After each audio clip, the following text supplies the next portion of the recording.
My name is Charles. I go by the handle of the Screaming Skull on TikTok platform.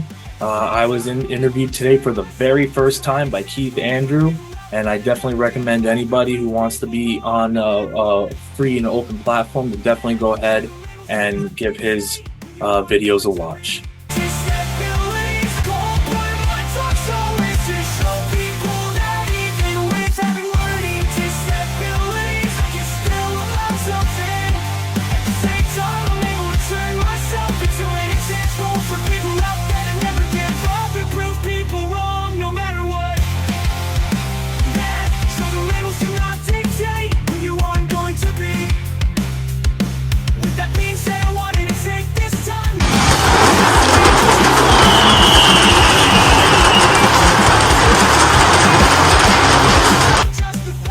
Keith Andrew, and here's a good friend, Mr. Charles. Welcome back for a one-on-one special edition of the Keith Andrew Network. It's a real honor and privilege to have you back with us. Thank you. Thanks for having me. Now, the honor's all mine. I want you to have a wonderful time, so you can express yourself any way. So the first thing I want to talk to you about, it's Friday Night SmackDown. If you're a fan of WWE, it's available on the USA Network tonight, 8 o'clock Eastern, 5 o'clock Western. You can check out SmackDown also on Peacock. Also, if you're a fan of Bill Maher airs tonight. Also will be replayed tomorrow on HBO. First subject I want to talk to you about is icebreakers. Tell our audience a little bit about yourself. So I am a singer and songwriter. I go by the handle on TikTok as the Screaming Skull, as my background suggests. Um, I do a lot of different music. I do, some R&B, I do some hip hop. But my main focus in music is definitely death metal, deathcore, that sort of thing. Excuse me. I am also a husband and father of three children. I had two girls and one boy. And I do work outside of doing my music and stuff like that. I am a automotive mechanic by trade. And yeah, I mean, I'm just here to, have a little bit of fun with my craft, make some music, do what I enjoy doing, and hoping that, my viewers and listeners all enjoy what it is I have to share with them. No, absolutely, and I would love to work with you, and I extend my hand to you in friendship. Now, with that being said, this October, actually, I can look at the calendar real fast. I am doing a Halloween theme. That's right, all of October is a Halloween theme where people get to dress up. We have a mutual friend. She's gonna be on the show. She wanted to do it sooner. I asked, and that's like, you know what? Based on her outfit, I think you would really enjoy Halloween a lot more. So I'm trying to convince her to do our show in Halloween. But as I mentioned to you in our last interview, on October 19th at 8 p.m., I invite you and your kids to be part of the Halloween episode. Now, what that entails, normal conversation. We got to talk about Halloween stories, what you like. You get to dress up pretty much as a professional conversation, and you're making new friends out of it. So that will be October 19th at 8 p.m. Also, we're going to plug on December 14th at 8 p.m. It's something about 8 p.m. Sounds like a nice number. 8 p.m. It's going to be the holiday episode. So both of you are more than welcome to be a part of that. So I want to do a little quick plug for that. All right. So the next question I want to ask you, so you mentioned you were a singer and songwriter. What attracted you to begin your career? I mean, for me, it dates back to, my childhood days. The very first time I ever picked up an instrument, I couldn't even tell you what the damn thing is called. It's literally just like a hodgepodge machine you can hit it. It makes different sounds, and some of them are like bells and like washboards and percussive stuff. I was probably I'm gonna say I was probably like 8 or 9 years old or something like that. Maybe a little bit younger than that. Even that was the first time I ever picked up an instrument and played anything. And I fell in love with music since then. But I honestly have not done anything more since with that since all the way up to high school. Um, I worked my going into my freshman year of high school, I worked over the entire summer to save up money to buy my very first guitar, which was a Fender Squire Strat. It's general very first guitar for anybody, and taught myself how to play it. I taught myself how to, read tablatures and how to play chords and that sort of thing. And it just, moved on from there until I had my very first high school band. Um, and It was actually my junior year in high school that I found my love for deathcore music. The very first deathcore death metal song I ever listened to was "Entombment of a Machine" from Job for a Cowboy. The very first time I ever heard that song, I was hooked. Like that, I was just hooked. And I'm like, that's the kind of music I want to make. That shit pumps. It just pumps. So like that's the kind of music I want to play. And since then I've been, you know, I played in bands. Um, then I segued from playing guitar in a band to doing vocals. Did that for many years, and then from there went on to owning my own studio.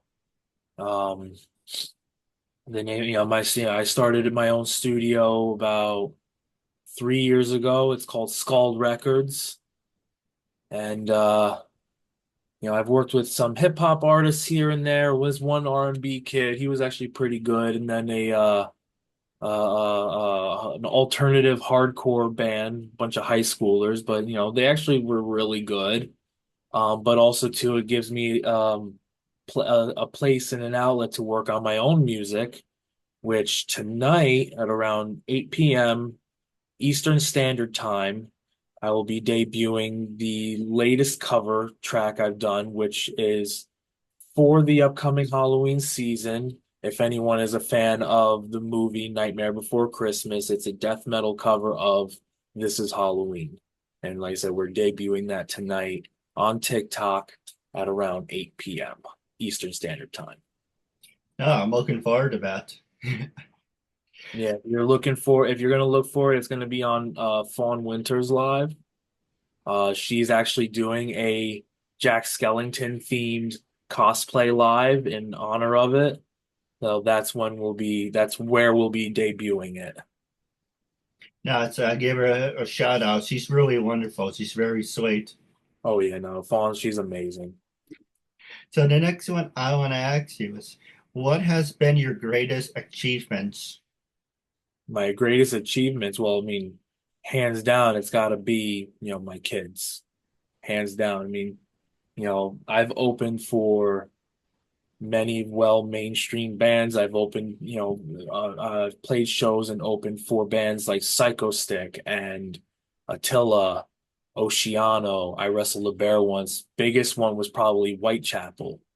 Those are, achievements I've had. But honestly, at the end of the day, my greatest achievement has got to be my three children. Those three are my whole world. They're the reason why I get up in the morning and go to work. They're the reason why I get in here and, try to, make a name for myself so that way I can give them a better life than I had. Not that, my life was bad growing up, but there's no reason why I couldn't do better for them. No, I agree with you. Now, the next one I want to, well, there's some subjects I want to get you fired up about, and you can throw it back at me. So let's have fun with it. Now, the next one I want to talk to you about is the coronavirus. How has the coronavirus impacted your life?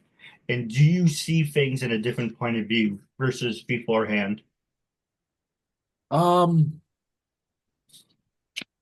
Yeah, I've told other people this story before, and they all know it. Coronavirus was very hard for me and very hard for my family. Um, both of my two youngest children, they were born in the midst of all of it. And from a father standpoint, it was really hard when my son was born and I couldn't even be in the same room with my wife because of restrictions. Now, don't get me wrong, I think the restrictions are there they were there and put in place to keep us all safe. And yes, it infringed on a lot of people's freedoms and choices and stuff like that. So, I mean, yes, it was hard, but I understand it. I lost a family member because of the virus, so I totally understand it. Um, but it was hard. I'm not gonna lie, it was really hard. We struggled financially. Um, and both of my children, like I said, they were both born during the height of it, and they were both born premature. So dealing with that on top of, you know, God forbid if we end up giving them this virus or whatever. Like me personally, I've had the coronavirus 4 times. And thank God I haven't had any issue as far as like needing hospitalizations or anything. But it I had it was 3 times. 3 times. Yeah, so you understand, you get it. It's the first time it didn't, I literally felt like nothing. The second time I thought I was in complete agony. So I mean it was hit or miss for me as far as like the severity of it goes, but you know, so as far as like impact afterwards, I mean, you probably see it every single day. We are living in a society that is all about social media and about like communication, yet while we are that communicator, we are so separate from each other. And I honestly feel like this has made it even worse. Um, it made that even worse. People are more connected online, but they're not connected with the person living next door. Like there's no close knit communities anymore. They all died along with the virus, and that's just it's sad to see that. Um, I see it every day, and the stark reminders that we all went through this. Stores that haven't taken down their social distancing posters yet, or you look at them and they're all like weathered and worn, and it just reminds you how long we've been all going through this. It's tough. It's tough to see that and be like, damn, like a lot of people weren't lucky. I was fortunately one of the lucky ones. A lot of people weren't. So it has made me humbled, saddened, and grateful all in one big ass pot.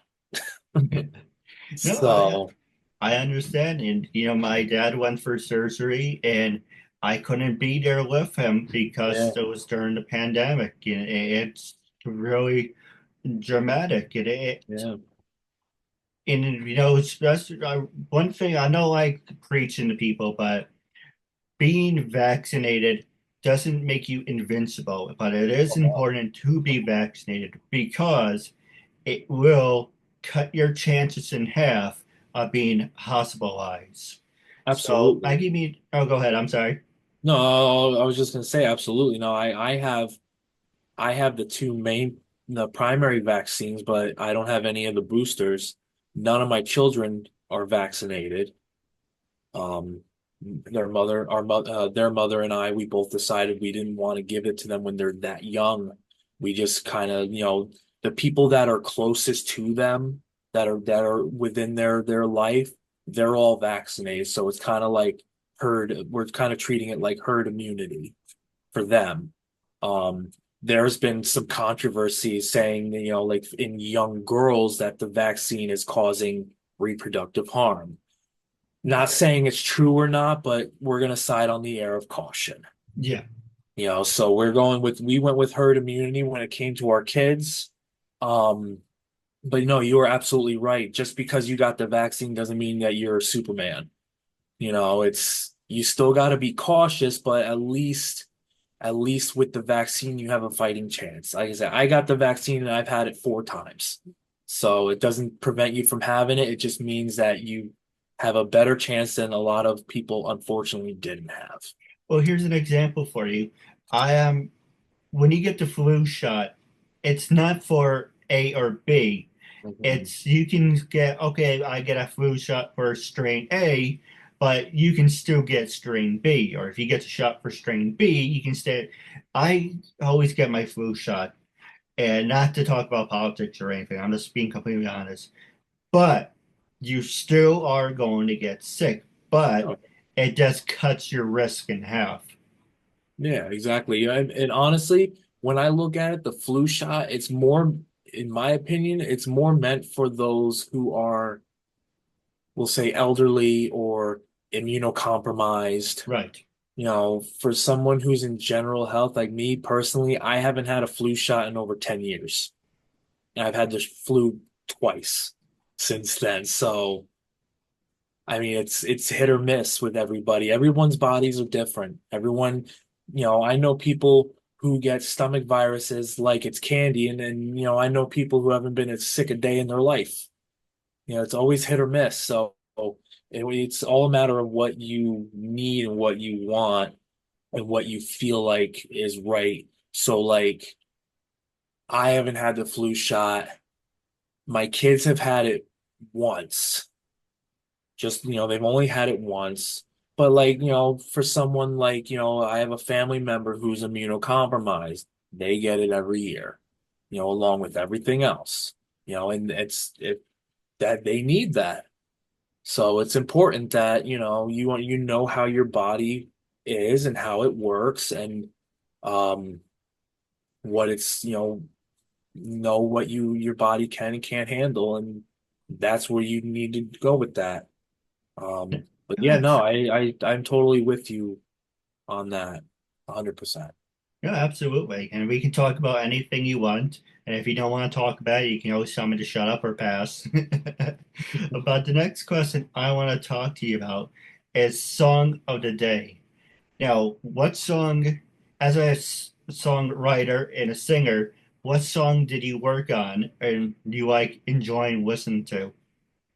So a little bit about like I said, my musical background and actually what it is I do on TikTok. So on my TikTok lives, I do singing, and I always every live I always change up the genre. So one night it could be alternative night, another night it could be hip hop, and I sing songs geared around that genre or theme.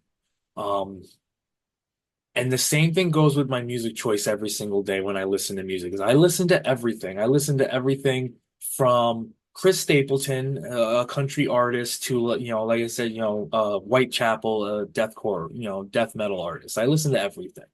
I listen to Eminem. I listen to hip hop. I listen to some country. Not too fond of like some pop artists, but that's just my own personal preference. Um, but no, what I do in my posts is I do vibe checks, and what that is every single day when I'm listening to my music, if there's a specific song that comes across and hits me like, ooh, that one's got a bump to it. I post that. So yesterday's song choice was, and I will read it off to you real quick because I have, the short-term memory of a goldfish. It was this here. All right, so it was, here we go. The group name was Powerwolf, and the song, to get to it, was Army of the Night. And that is a we'll say it's like it's a metal track. Um, and that was yesterday's vibe. That was yesterday's vibe, and it was a good one. It's very bumpy. It pumps.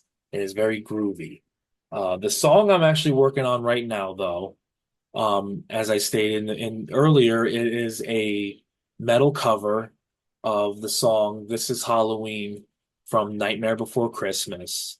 And I like doing what some people out there call pop versus not covers. I find enjoyment in taking something that someone did and not so much making it better, but making my own interpretation of that song. I thoroughly enjoy doing that. I have this is like I said, that's the one I'm working on right now, but I've done other ones. I've done the song Juice WRLD's song Robbery. I've done a Pop versus Not cover of that. Um and it's a lot of fun. So, but that's the song of the day. I'm gonna say is that one right now is the song I'm working on currently. And I'm really excited to debut it and really hope that everyone enjoys it as much as I have enjoyed making it and listening to it. Absolutely. Now, the next two subjects I want to talk to you about is actually, let's see, there's one, two, yeah, about two more. Is what is your favorite band? For me, the first band I ever listened to was Rush, and Tom Sawyer, Spirit of the Radio, early. I'm not freaking butcher it. Early Warning Defense System. That's a good one. What about you? What's your favorite band? Well, bands. Um, I was gonna say, there's not really one particular favorite. I have I have more inspirations than I do favorites. So like in my music, I draw a lot of inspiration from different bands across the entire spectrum that is metal. Um, I draw from groups like Suicide Silence, Whitechapel.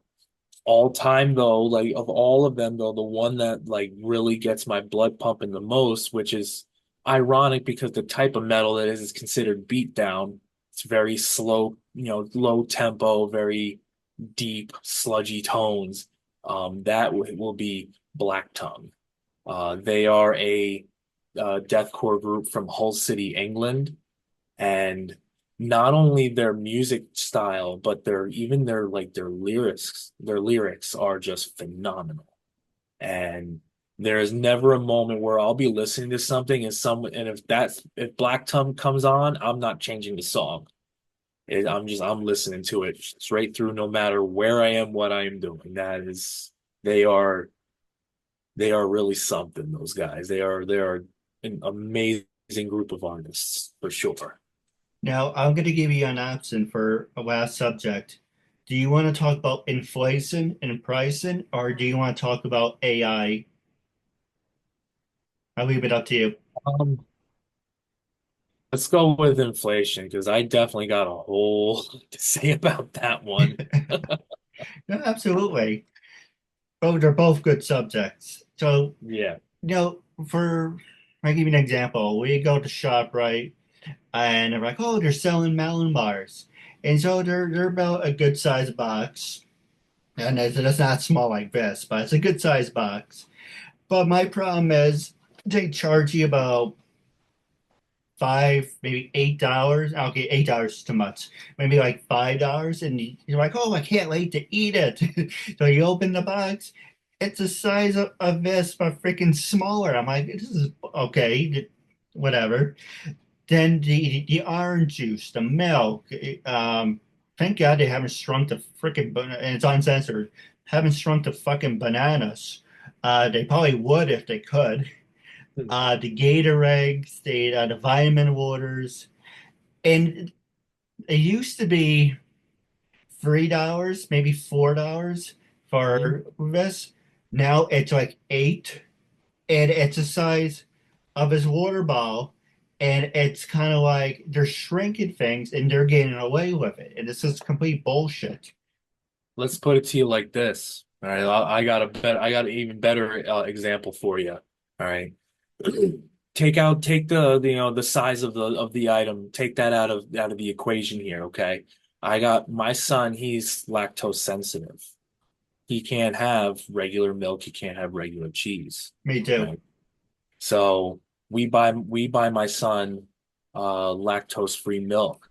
Now, right now, a normal gallon of milk, which is still expensive, is almost 3.50 a gallon for 2% milk.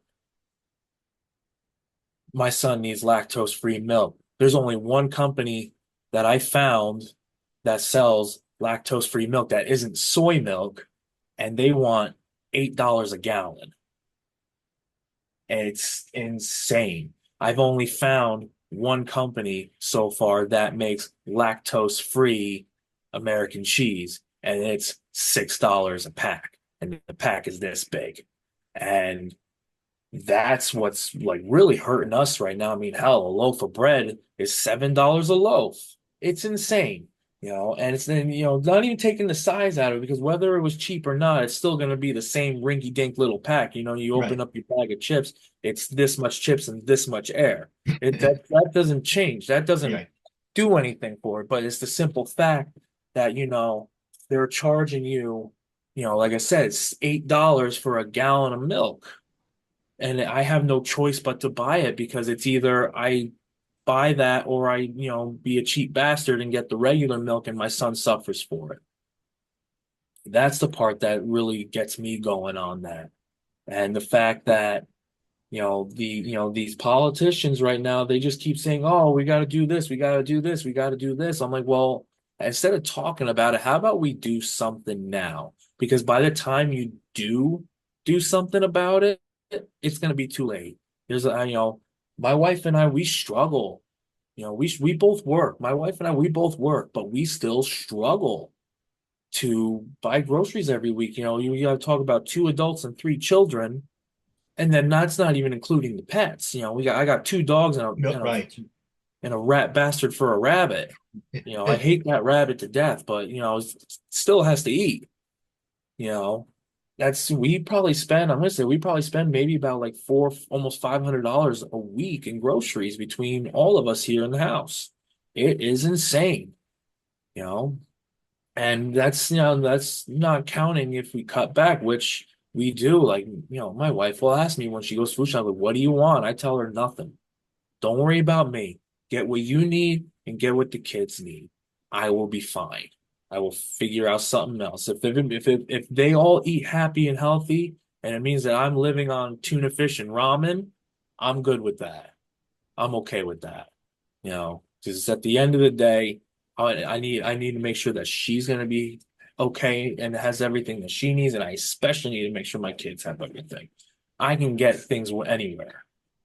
You know. You're right.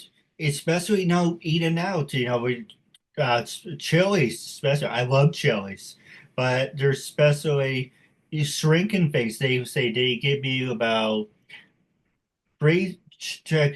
okay, 3 or 4 chicken tenders, 2 egg rolls when they were used to give you about 3, now they give you 2, and there was something else that they cut back on it, but they gave you a small portion. Depends on what you order. But Mhm. if you get something like the triple dipper, but I get, it's a burger and whatever. Um, that I don't have an appetite. Actually, yeah, forget triple dipper. You got burger bites, you get the egg rolls, and whatever your third option is. But they shrink it at the time they're done, it's like $200. I'm the youngest out of 4 brothers and 1 sister. So when the 6 of us orders out, it's like $200 Yeah. in total. And it's kind of like, you can't always do this. So like, okay, well, the joke about Panera Bread, it's like, how can you call yourself Panera Bread when you don't have bread? Panera bread. I'm sorry. Panera bread to me is just glorified hospital food. It is. It is, ugh, I can't stand Panera bread. But no, like you're absolutely right though with the way that restaurants are operating. Like, okay, I get it. They have an overhead. I get it. They need to make a profit in order to stay in business. I get it. But you're not going to tell me that one dish, or like, all right, I'm going to use Jersey Mike's as an example, okay? Because I just recently ordered from there. I got a 2 foot Philly cheese sandwich from them. It was just for the sandwich, it was $20, right?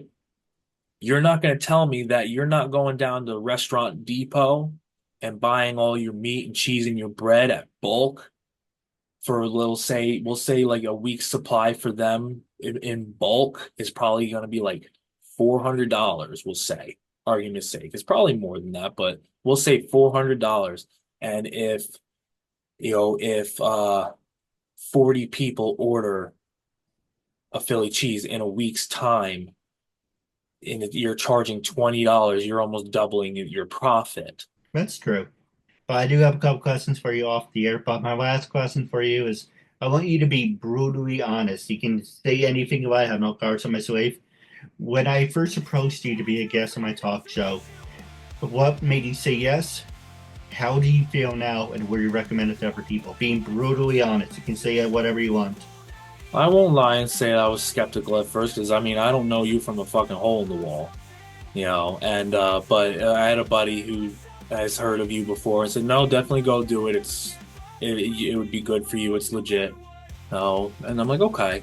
So I'll be trying to keep an open mind on that. But then, like I said, after sitting here talking with you and stuff like that, we actually do share a lot of views and things of that nature. And I was very comfortable, opening up and talking to you and whatnot. And yeah, I would definitely recommend others to, come on the air and talk with you and definitely watch and view your content for sure. No, absolutely. It's got to kick this off in 1 minute. But wrapping up, it was a real honor privilege having you as a guest. And I'm looking forward to part 2 down the road. Until we meet again, I catch you later. Thank you. And Take have care. a good night. My message is all that matters. Keith Andrew